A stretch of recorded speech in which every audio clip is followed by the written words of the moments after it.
Oke guys, kita akan memasuki materi yang baru yaitu tentang suara hati. Kalian tentu pernah atau sering mendengarkan suara hati, ya kan? Maka kita akan mendiskusikan, mendalami bersama tentang suara hati pada kesempatan ini. Sebelumnya, mari kita lihat pengalaman kita pribadi masing-masing. Kita tanyakan pada diri kita masing-masing, apakah aku sering mendengarkan suara hatiku? Lalu apakah suara hatiku masih peka? Kita bisa menanyakan pertanyaan ini untuk kita masing-masing. Silakan dijawab dalam hatimu ya. Oke, berkaitan dengan materi pokok tentang suara hati, ada 4 hal yang akan kita lihat bersama, yaitu yang pertama arti dan makna suara hati, yang kedua adalah segi-segi dan cara kerja suara hati, yang ketiga fungsi suara hati, dan yang keempat adalah cara membina suara hati. Kita masuk ke yang pertama yaitu arti dan makna suara hati. Arti dan makna kita bagi menjadi 2, yaitu yang pertama adalah arti luas. Secara luas, hati nurani atau suara hati itu berarti adalah kesadaran moral yang tumbuh dan berkembang dalam hati manusia. Atau kata lainnya adalah keinsafan akan adanya kewajiban. Kemudian, arti yang kedua yaitu dilihat secara lebih sempit, hati nurani itu merupakan penerapan kesadaran moral di atas dalam situasi konkret. Suara hati menilai suatu tindakan manusia benar atau salah, baik atau buruk. Kemudian hati nurani tampil sebagai hakim yang baik dan jujur walaupun kadang-kadang juga dapat keliru. Jadi ada 2, arti luas dan arti sempit. Berikutnya kita akan melihat segi-segi suara hati. Dilihat dari seginya, suara hati itu kita bedakan menjadi 3. Yang pertama dari segi waktu, yang kedua segi benar tidaknya, dan yang ketiga adalah segi pasti tidaknya. Coba kita lihat suara hati dari segi waktu. Hati nurani dari segi waktu itu ada 3, yaitu sebelum suatu tindakan dibuat, yang kedua pada saat suatu tindakan dilakukan, dan yang ketiga adalah sesudah suatu tindakan dibuat. Kita lihat satu persatu. Sebelum suatu tindakan dibuat, hati nurani itu biasanya akan menyuruh kita. Kalau perbuatan itu baik, maka kita akan disuruh. Kalau perbuatan itu jelek atau buruk, maka kita akan dilarang. Pada saat tindakan dilakukan, hati nurani itu akan terus menyuruh kalau perbuatan itu baik dan melarang kalau perbuatan itu buruk. Dan sesudah tindakan dibuat, hati nurani itu biasanya memuji kalau perbuatan kita baik, tetapi akan menghakimi kalau yang kita lakukan adalah hal yang buruk. Oke, suara hati dilihat dari segi benar tidaknya ya. Yang pertama, hati nurani itu benar jika kata hati cocok dengan norma objektif. Apa itu norma objektif? Yaitu norma yang biasanya berlaku dalam masyarakat.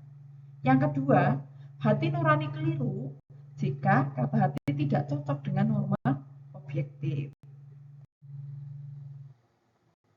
Sementara itu, suara hati kalau kita lihat dari segi pasti tidaknya, ada 2 juga, yaitu hati nurani yang pasti, artinya secara moral dapat dipastikan tidak keliru, dan yang kedua hati nurani yang bimbang, artinya masih ada keraguan.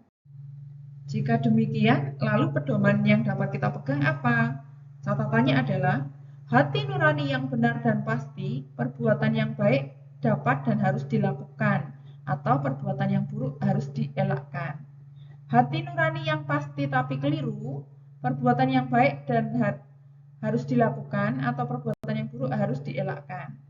Hati nurani yang tidak pasti, kita bisa memilih mana yang paling menguntungkan.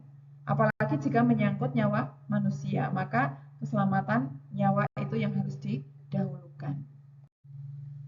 Pada saat menjelang suatu tindakan dilakukan, hati nurani akan mengatakan perbuatan itu baik atau buruk. Jika perbuatan itu baik, hati nurani muncul sebagai suara yang menyuruh. Namun jika perbuatan itu buruk, hati nurani akan muncul sebagai suara yang melarang. Suara hati yang muncul pada saat itu disebut prakata hati atau indeks atau petunjuk. Pada saat suatu tindakan dijalankan, hati nurani juga masih tetap bekerja, yakni menyuruh atau melarang. Ini berarti fungsinya sebagai iudex atau hukum. Sesudah tindakan atau perbuatan dilakukan, maka hati nurani juga masih muncul sebagai hakim yang memberi vonis. Vonisnya apa? Jika itu baik, biasanya kita akan merasa senang, bahagia, dan bangga.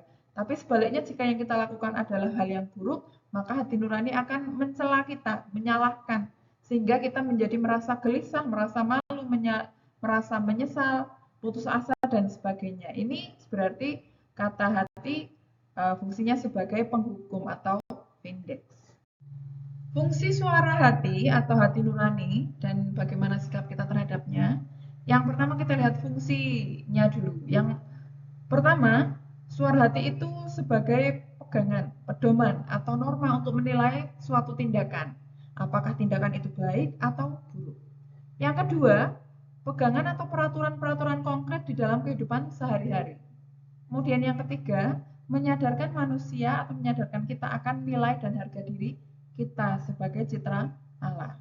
Maka terhadap hati nurani itu, sikap yang harus kita bangun adalah yang pertama, menghormati setiap suara hati yang keluar dari nurani kita.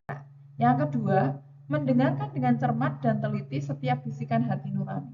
Kemudian yang ketiga, mempertimbangkan secara masak dan dengan pikiran yang sehat apa yang dikatakan oleh hati nurani. Yang terakhir adalah melaksanakan apa yang disuruh oleh hati nurani. Oke, sebelum kita melanjutkan, silakan Anda membuka kitab suci, lalu bukalah Roma bab 7 ayat 14 dan 26. Silakan pause video ini, kemudian bacalah dulu sejenak perikop yang ada. Baik, sudah dibaca ya? Dari surat Paulus yang ditulis kepada jemaat di Roma, kita bisa menemukan bahwa dalam diri manusia terdapat dua hukum, yaitu hukum Allah dan hukum dosa. Tentu saja kedua hukum itu saling bertentangan. Hukum Allah menuju pada kebaikan, sedangkan hukum dosa menuju kepada kejahatan. Hati nurani adalah hukum yang berasal dari Allah. Maka hati nurani menuntun orang untuk melaksanakan kehendak Allah, bukan kehendak manusia itu sendiri. Selanjutnya kalian bisa browsing di internet untuk mencari sebuah dokumen dari Konsili Vatikan kedua yang bernama Gaudium et Spes. Nah, kita akan melihat dalam Gaudium et Spes itu juga bicara tentang arti dan peranan hati nurani. Terutama kita temukan dalam artikel 16. Di sana dikatakan di lubuk hati nuraninya, manusia menemukan hukum yang tidak diterimanya dari diri sendiri, tetapi harus ditaatinya. Suara hati itu selalu menyerukan kepadanya untuk mencintai dan melaksanakan apa yang baik, dan untuk menghindari apa yang jahat. Bila mana perlu, suara itu menggemakan dalam lubuk hatinya, jauhkanlah ini, elakkanlah itu, sebab dalam hatinya manusia menemukan hukum yang ditulis oleh Allah. Maka kita bisa melihat bahwa hati nurani dalam Gaudium et Spes juga disebutkan bahwa hati nurani ialah inti manusia yang paling rahasia, sanggar sucinya. Di situ ia seorang diri bersama Allah yang sapaannya menggema dalam batin.